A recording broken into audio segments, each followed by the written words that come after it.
पहले आके कहा था कि यहाँ पे कुछ मसाइल है उनके बारे में बात करने की जरूरत है। लोकल इश्यूज के बारे में बात करना चाहते हैं और उन इश्यूज को एडमिनिस्ट्रेशन के साथ उठाने की जरूरत है।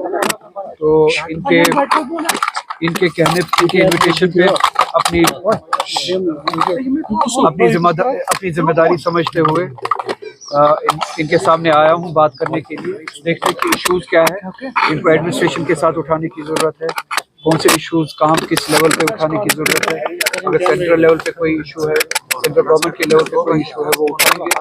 अगर लोकल लेवल पे किसी इशू के बारे में कोई काम किया जा सकता है तो वो उठाएंगे। तो यहाँ पे इसी हवाले से आया था। एक रूटीन इंटरेक्शन अभी सोरा में भी हुई थी।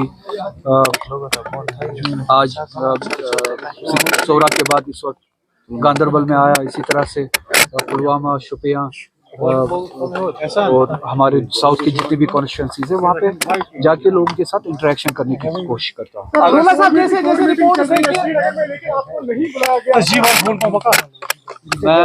मुझे नहीं पता कि कौन सी मीटिंग चल रही है, किस हवाले से नहीं सकते। अगर वर्किंग कमेटी की मीटिंग चल रही है तो मैं वर्किंग कमेटी का परमानेंट मेंबर हूँ। 2002 से लेके आज तक पहली बार हुआ है कि मुझे इस मीटिंग का इन्विटेशन नहीं मिला है। अगर वर्किंग कमेटी की मीटिंग चल रही है, मैंने आप ही दोस्तों के जरिए सुना। रोला साहब जैसे रिपोर्ट थे कि रोला साहब जो है अलग पार्टी बना रहे हैं, सोशल मीडिया पे कल से लगातार ये खबरें कर रही है।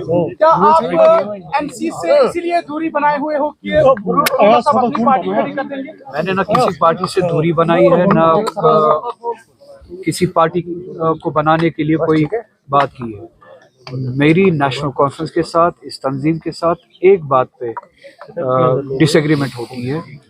वो ये है कि हमने जिस नाम से, जिस वादे पे लोगों से वोट लिया 2024 में, सबसे बड़ा वादा ये था कि हम अपने आईनी प्रोटेक्शंस जो 370 के जरिए हमें प्रोटेक्शंस मिली, आईनी गारंटीज, उन प्रोटेक्शंस की वापसी के लिए लड़ाई लड़े।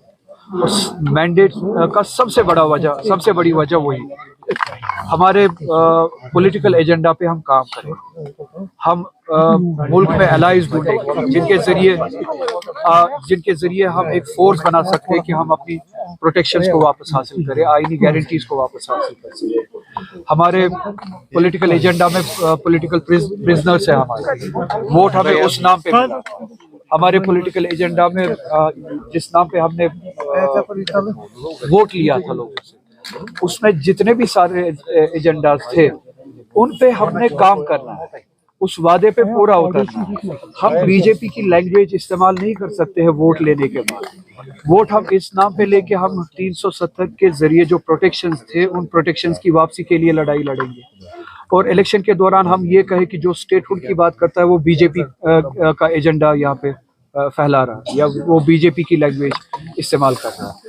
और इलेक्शन में कामयाबी के बाद हम वही लैंग्वेज यूज करें जो बीजेपी यूज करती थी कि हमारी लड़ाई स्टेटहुड की 370 के प्रोटेक्शन के लिए। तो मेरी बात यही है, मेरी डिसएग्रीमेंट इसी बात पे है कि जिन वादों पे, पॉलिटिकल एजेंडा पे हमने वोट लिया है, हमें उस पॉलिटिकल एजेंडा पे काम करना है।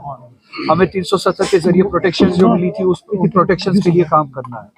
हमें इस रियासत में जो हमारे प्रिजनर्स हैं उनकी वापसी के लिए हमें काम करना है।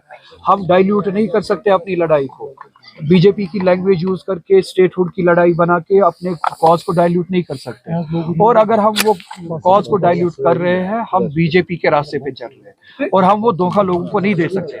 इसी के साथ साथ रिजर्वेशन का इशू है, एम्प्लॉयमेंट का इशू है, रूटीन गवर्नेंस के हवाले से, बिजली के हवाले से जो वादे दिए गए थे, रूटीन गवर्नेंस के जो वादे दिए गए थे, एम्प्लॉयमेंट के जो वादे दिए गए थे, उन पे हमें अमल करना है। 1 साल से ज्यादा हो चुका है।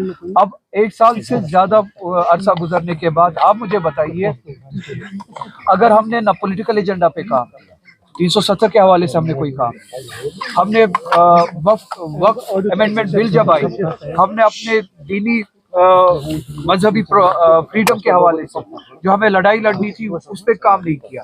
इस वक्फ अमेंडमेंट के वक्त जो हमें लड़ाई लड़नी थी उसके लिए 5 साल की जरूरत नहीं थी। वो सवाल तभी का था और तभी उसके लिए लड़ाई लड़नी थी 1 साल में। वह वक्त हमने गवाया। 370 के जरिए जो हमें लड़ाई लड़नी थी वो वक्त हमने गवाया। रिजर्वेशन 1 साल से ज्यादा हो चुका है। तो इस साल में 1 साल में जितने भी ओवर एज हो चुके हैं उनकी जिंदगी अब कौन वापस देगा? उनको हम ये जवाब थोड़ी दे सकते कि 5 साल हमारे पास है। 1 साल में जितने भी ओवर एज हुए, जिनकी अपॉर्चुनिटी खत्म हुई है, क्योंकि हमने ये इशू हल नहीं किया, एड्रेस नहीं किया, अब जो ओवर एज हो चुके हैं उनकी अपॉर्चुनिटी, उनकी जिंदगी हमेशा के लिए चली गई। अब हम उनको ये नहीं कह सकते कि हमारे पास मैंडेट है 5 साल का। तो 1 साल के दौरान जो हमने काम करना था वो हमने उसमें कोताही की। वही डिसएग्रीमेंट है। पार्टी बनाना नहीं बनाना ये सब इन चीजों के लिए मेरे डिसएग्रीमेंट। इलेक्टेड हमारी जो गवर्नमेंट है, 1 साल पहले ही जिस गवर्नमेंट को हमने, जिन रिप्रेजेंटेटिव्स को हमने वोट दिया था, इस वक्त सफ़े अव्वल पे वो होने चाहिए थे। वो कहाँ है? अगर हमने वोट लिया जो बुलडोजर यूपी में चलता है वो बुलडोजर हम कश्मीर में चलने नहीं देंगे।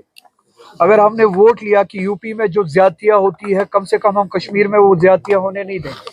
आज जब गांदरबल में वही बुलडोजर चलता है तब हमारे लोकल रिप्रेजेंटेटिव्स कहाँ हैं? वो लोग कहाँ हैं जब जिन्होंने इसी प्रोटेक्शन के लिए, इसी दफा के लिए, इसी रिप्रेजेंटेशन के लिए वोट किया? हो सकता है कहीं पे एनक्रोचमेंट हुई हो, मगर अक्सर जगहों पे जहाँ पे मैंने भी यहाँ पे अभी बात की लोकल्स के साथ, कोई एनक्रोचमेंट नहीं, कोई खिलाफ वर्जी नहीं, कानून को बालाए ताक रख के एक बुलडोजर चलाया गया। तो अगर इस वक्त भी लोकल रिप्रेजेंटेटिव आपके सामने आपके डिफेंस के लिए ना हो, आपकी प्रोटेक्शन के लिए ना हो, तो हमने वोट ही क्यों दिया? तो जो निज़ाम यूपी में चल रहा था वही निज़ाम यहाँ पे एलजी के जरिए चल रहा था, वही बुलडोजर तब भी चल रहा था, वही बुलडोजर आज भी चल रहा है। अगर साहब ब्यूटिशियन ने जेपी छोड़ के आया है, पीडीपी छोड़ के आया है, वो मुझे उसूल के बारे में बताएगा, पार्टी के बारे में बताएगा। मेरी लड़ाई उसूलों पे मबनी, कुर्सी के लिए नहीं है। मैंने पार्टियां नहीं बदली है कुर्सी के लिए, मैंने उसूल नहीं बदले हैं कुर्सी के लिए। 2 साल पहले जिनका एड्रेस नेशनल कॉन्फ्रेंस में नहीं था, वो कभी उनका हाथ बीजेपी के साथ होता है, कभी उनका हाथ पीडीपी के साथ होता है। जहाँ पे कुर्सी मिली, जहाँ पे अपॉर्चुनिटी मिली, वहाँ पे चले गए। उनकी जिंदगी में, उनकी सियासत में ना प्रिंसिपल्स है, ना वैल्यूज है, ना डायरेक्शन है। मेरी सियासत, मेरी कोशिश प्रिंसिपल्स और वैल्यूज पे मबनी है, और इसलिए मेरी लड़ाई जो अगर मेरी डिसएग्रीमेंट की है पार्टी के साथ, वो उसूलों पे मबनी, वो कुर्सी के लिए नहीं है। तो जिन लोगों की जिंदगी में, सियासत में डिसिप्लिन, उसूल, प्रिंसिपल, दयानतदारी, अमानतदारी, ईमानदारी दूर दूर तक नहीं है, मैं समझता हूँ वो इस जवाब के लायक भी नहीं है।